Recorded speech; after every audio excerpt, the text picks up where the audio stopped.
so here we have our board, and the cards are here waiting for us. So the first thing we need to do is we need to get ourselves 4 cards. So we call on the angels of the 4 directions, as well as the elements, the 4 elements of fire, earth, air and water, to please guide us in this reading for Aries, for the lunar eclipse in Sagittarius, which happens on the 5th of June. So please, if you could provide some wisdom and some advice for how Aries can navigate this particular event.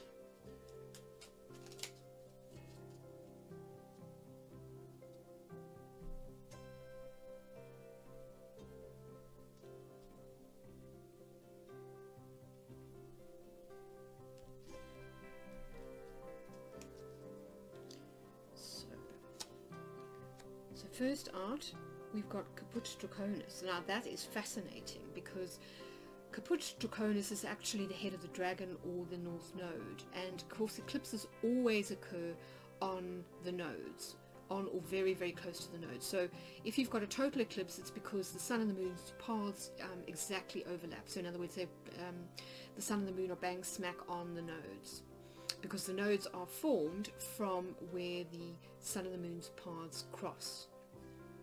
So that's fascinating. So this suggests that for Aries, this is a really fated time. It's a time when important soul lessons can be learned, and when new information is coming in, which I think fits very well with the idea of the sun being in Gemini.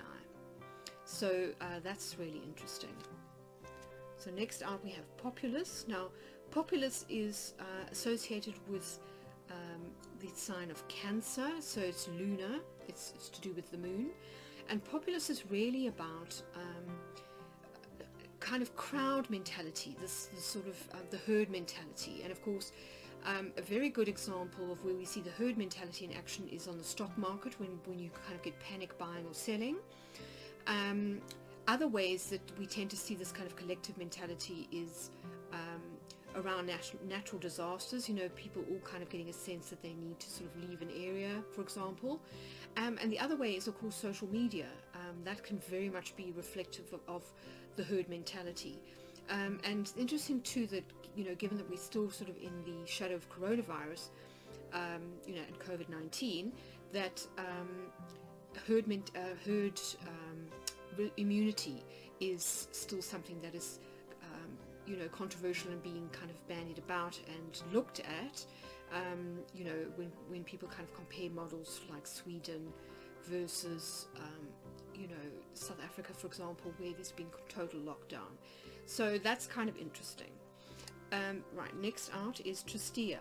Now Tristia is Saturn in Aquarius, and of course Saturn is currently retrograde.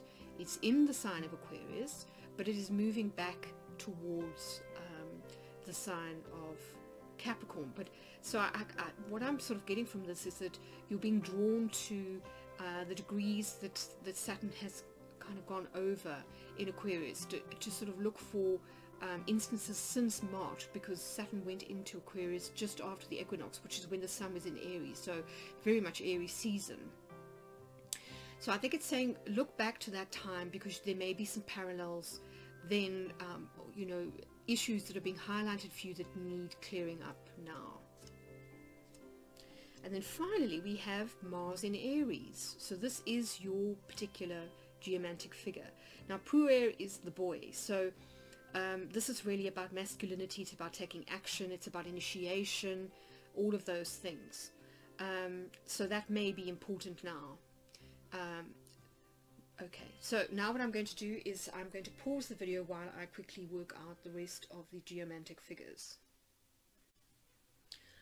So Aries, here is your casting sheet, which I've completed with all the quadrograms. So just to say that I've used the Golden Dawn system, so the 4 mothers are the cardinal houses. the 4 daughters are the succedent, and then the 4 nieces are the cadent houses. So, and then I've got a place for the left and right witness and the judge. Now you'll notice that the left and right witness are the same quadrigram, so that does happen from time to time. It's like the Qing. You sometimes get you know, hexagrams and things repeating, and usually that's drawing your attention to something. So we're going to look at the casting sheet in a minute and kind of get into that next. Right, so as you can see, I've laid out all the cards. So just a heads up, I've used the Golden Dawn system. So the cardinal houses have got the mothers, the succedent houses have got the daughters, and then the cadent houses have got the nieces. So that's how I've arranged the quadrigrams. And also just remind you that if you want help with doing the conversions, I do have a free casting sheet on my website, which is astrologysphere.com. So that can help a lot with doing the conversions, which can sometimes get a little bit mind-bending. Okay, so here we have your cards essentially, and in the middle we've got the 2 witnesses, the left and the right witness, and then we've got the outcome, which is the judge. Now it's interesting that this is echoed in the 4th house. We've got populace as both the judge and the 4th house, and of course in your average horary reading, if you know anything about horary astrology, the 4th house is usually the end of the matter. So it's really interesting that we've got this kind of synergy happening, the symmetry of the symbolism. Also we've got a kind of repeat here, so we've almost got a cross, which I find quite interesting, where we've got the left and right witnesses have ended up as the same quadrigram. So this is Puella, which is female or girl, and of course this is Venus in Libra. Now I find this interesting because we're reading for Aries that we've got Libra here, because Aries of course is the counterpart sign to Aries. So this is the 7th house from you on the zodiac wheel, and that very often points to significant relationships. So I do think that that's something to bear in mind with this reading. The other thing to say, of course, is that we've got this theme of duality, or kind of like twins, which is very apt, of course, because we are in the middle of Gemini season, and this particular eclipse happens across the signs of Gemini and Sagittarius, and of course both of those are bicorporeal signs, so they are sort of dual by nature. Really, really interesting. So if we start over here with the 1st house, this kind of tells us something about what sorts of dilemmas or issues you're likely to face. What is your kind of state of mind as we move into this particular eclipse? And here it's also really significant from a symbolic point of view that we've got Caput Draconis. So again, it's this idea of the North Node, which you know, the nodes are basically where the sun and the moon kind of cross over their paths, and that's where eclipses happen, so that they're kind of an intersection of the 2 sort of orbits. And the North Node is the head of the dragon, so this is energy coming in. So this is usually kind of exalted, you might say, during a solar eclipse, because that is usually new beginnings.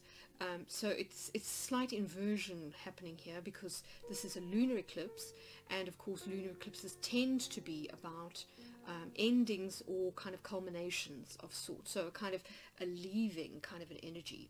So it's really interesting that we've got this inversion happening, but you know, this is a very unusual time, because the nodes have only just regressed, because the nodes kind of go backwards, they go in the opposite direction to the way that the zodiac signs go, or the sun moves through the zodiac signs. So the sun you know, kind of moves in an anti-clockwise direction during the course of the year through the zodiac signs, and the nodes are kind of moving in the opposite direction. They're going in a clockwise direction. So that's just something to bear in mind.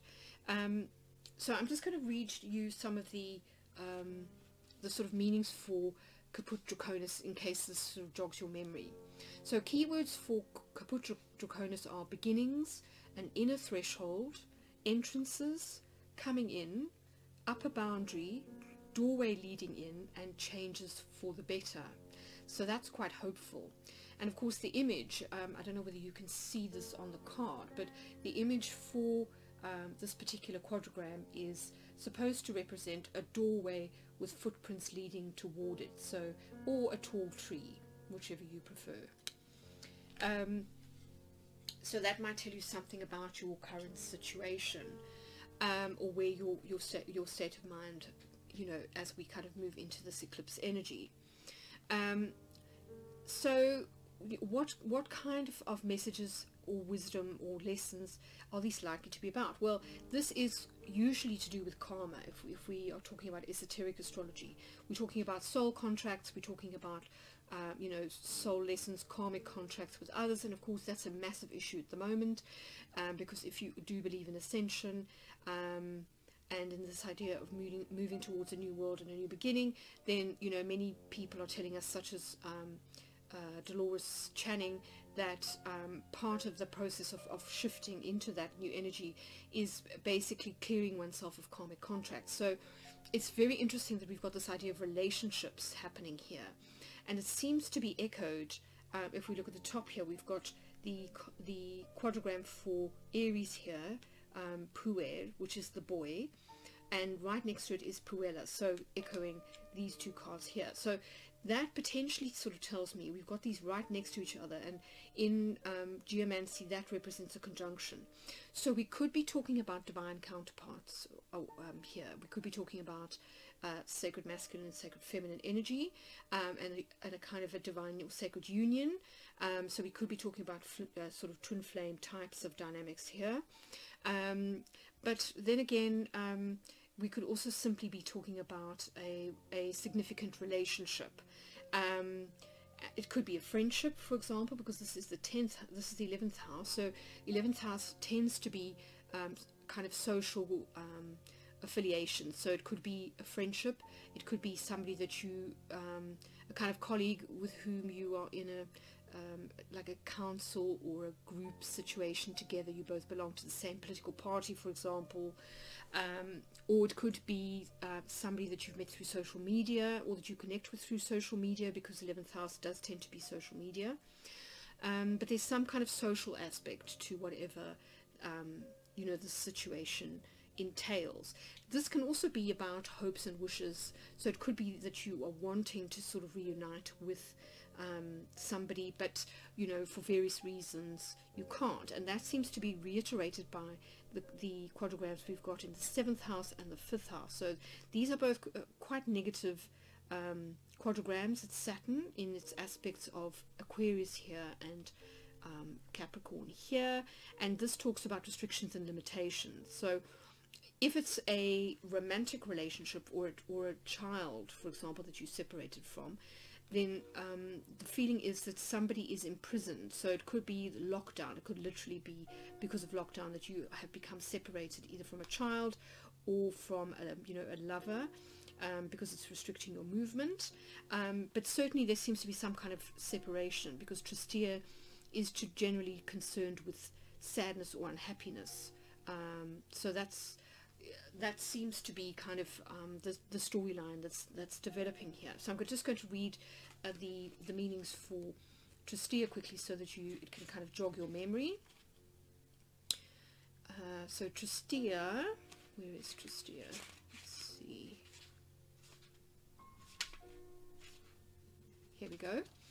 So the keywords are sorrow, grief, suffering, tears, pain, illness, depletion, diminishing, remorse, head down, or fallen.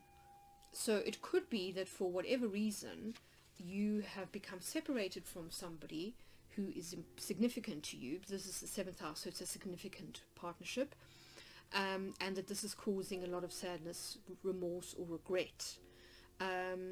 So that's one, you know, possible interpretation. You know, it could be that you got divorced from somebody. It could be that you're separated, as I said, because of lockdown, or, you know, other circumstances. You've split up, or you live, you know, maybe in different places. There's so many ways that this could potentially have occurred. But I think with Saturn in in Aquarius here, I think it's pointing to back to Aries season when Saturn, you know, sort of ingressed into this particular sign. So you may want to look at what has happened between now and that period, sort of going backwards, because Saturn is of course retrograde, so it's going back over this particular portion of Aquarius. So you may want to think back to the period between March and May to see whether anything sort of jumps out at you that might have to do with relationships, some kind of karmic or fated event, you know, that possibly needs resolving now at this particular full moon lunar eclipse. So if we want to ask so we've got you here in the first house, and then we've also got you here in the 10th house, and we've got you know, kind of Puella and Puer kind of coming together. So as I say, it could mean that on some level that there's this relationship situation that you that kind of comes to a head now, basically, and it's possible that it involves choosing between two women or two people, or it could be that you've sort of been given conflicting advice from two different people, or it could simply be that this is kind of one option or way to go and this is the other, and you having to try and decide between the two. So a kind of a, you know, a fork in the road type of scenario. So what we could do next is ask the you know, because the question is, what message or wisdom does the full moon lunar eclipse have for you at this time? And so as I say, I think if we consider that that the moon is in the sign of Sagittarius, which is opposite to Gemini, because the North Node at the moment is in Gemini, so this is where the moon is. You know, it does seem to say that on some level you need to make peace with a situation that you perhaps, that is unresolved, that's causing remorse or regret. On some level, some kind of sadness that needs to be resolved about a significant other. Now, I don't know whether I've mentioned this, but at this particular full moon, Venus and Mars will be making a square to each other. So this is obviously significant because it's Aries, it's your reading. So I urge you, if you haven't already, to go back and have a look at my extended forecast on the Venus retrograde, because I cover the dynamics of the Venus-Mars square in quite a lot of detail there, and you might find some of that useful in how, you know, learning how to work with that particular square energy, what it could mean, particularly for relationships, because needless to say, that was my emphasis when I did that particular video. So that might be useful.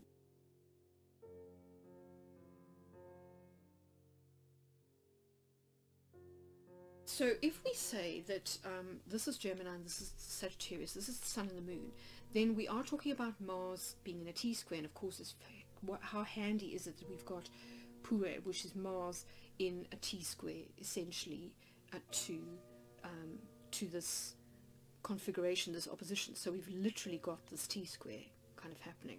So I think that's really pointing us to the 10th house, and of course 10th house is very much about career, reputation, where we see ourselves going in terms of our future direction of travel. So it could be that this particular relationship, for whatever reason, hasn't worked out because, for example, you've been concerned about your career and so you didn't have time for relationships, or it could be that you were overly concerned about your reputation, because we do have some sort of social element here, so perhaps they weren't really, you didn't consider them good enough, or sort of like a social match, or you were worried about, say, being seen with them, you know, all those kind of issues that have come up, for example, in that program Normal People, the drama which has kind of captured everyone's imagination here in the UK, that you were too ashamed to be seen with this person or to sort of admit that you were interested in them, and so, you know, eventually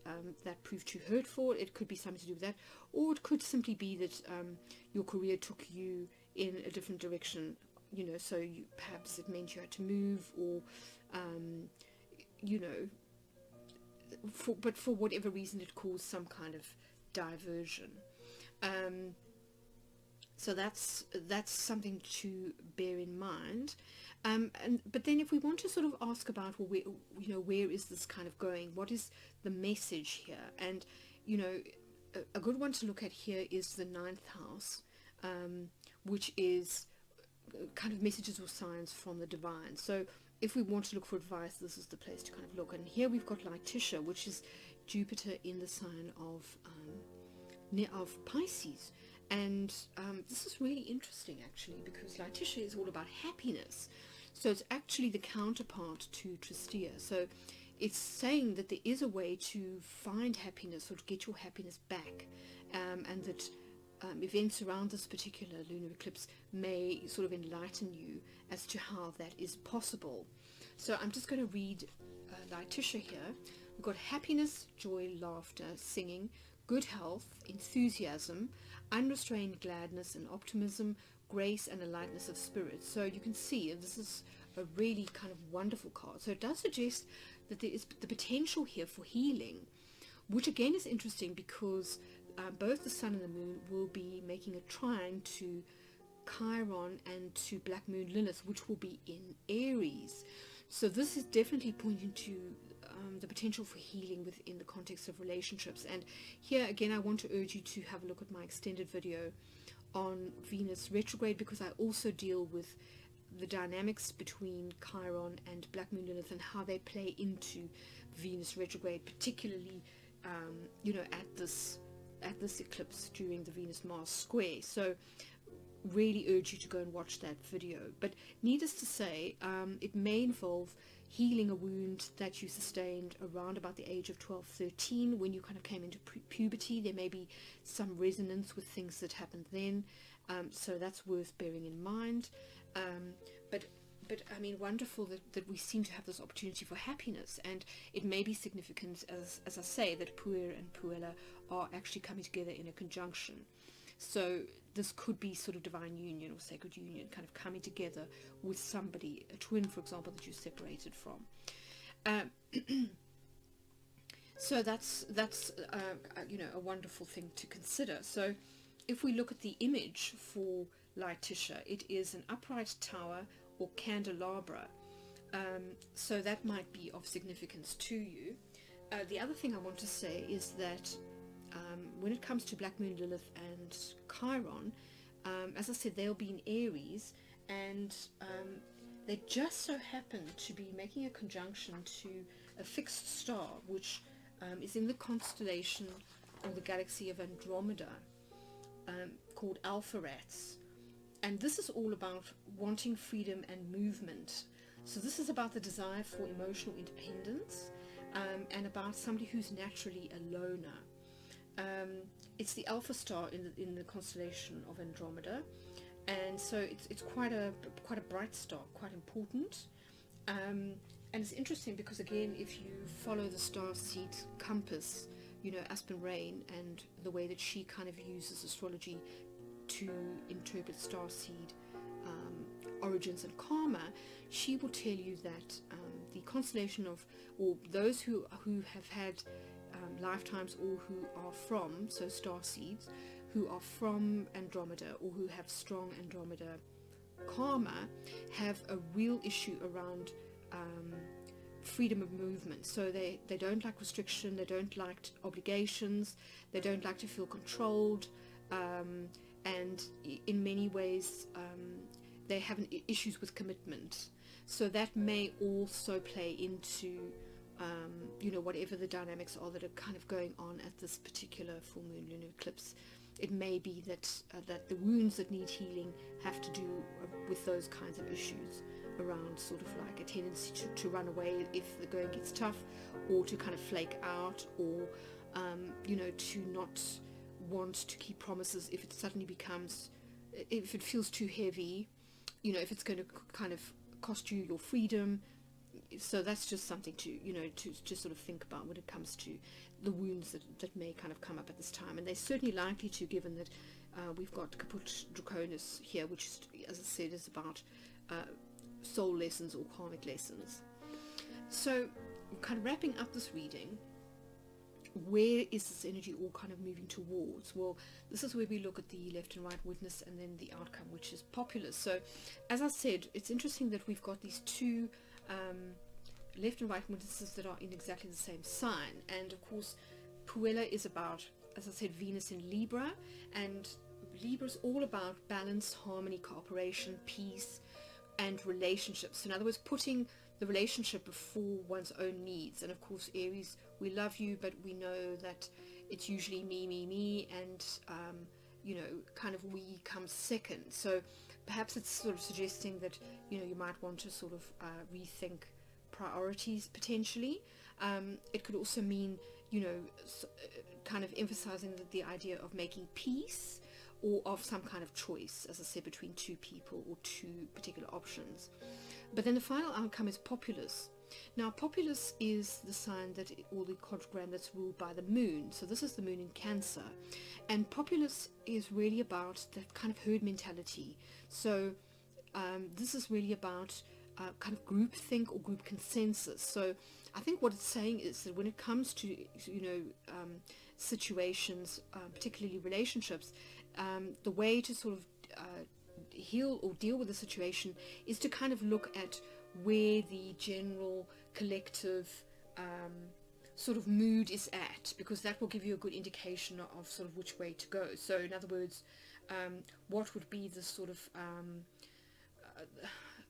the kind of popular advice, for example, what would be the sort of generally accepted way to go in a particular situation. So in other words, not going against the crowd, but going with the sort of traditional folklore or traditional social wisdom kind of story, which might, if you are a kind of an Andromedan type, that might kind of chafe a little bit, but that's what the quadrigram is suggesting. So I'm just going to read you the keywords for populace. So populace is about people, crowds, community, meetings, assemblies, gatherings, public places, diversity, multiplicity, scattering, and distribution. So you know, the image is of, it's the only one that uses two. It has 4 twos basically. So this is very often seen as a stadium or an enclosure that contains many things or people. So it could be, for example, a football match, or you know, going to a political gathering, or which is kind of the opposite to you know, the kind of lockdown situation. So it could be saying that the situation can be resolved when lockdown ends and people are allowed to gather again. That could certainly be what it's saying.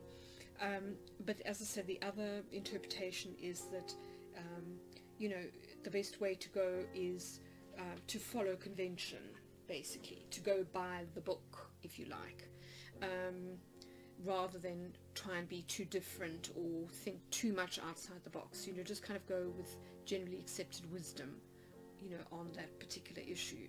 And don't forget that there is this potential for happiness. So that's really wonderful. Yeah, so I think that's kind of, you know, all I can really say at this point. I hope it's been helpful, and that you have got some kind of you know, advice or comfort or resonance with this. I'd love to hear your comments or your feedback, so do drop a comment in the box below, and I'd love it as well if you enjoyed this video to hit the subscribe or the like button. Anyway, I'm wishing you all the best for this upcoming eclipse. May it bring you many blessings, and I'll see you again for the new moon solar eclipse later on in June.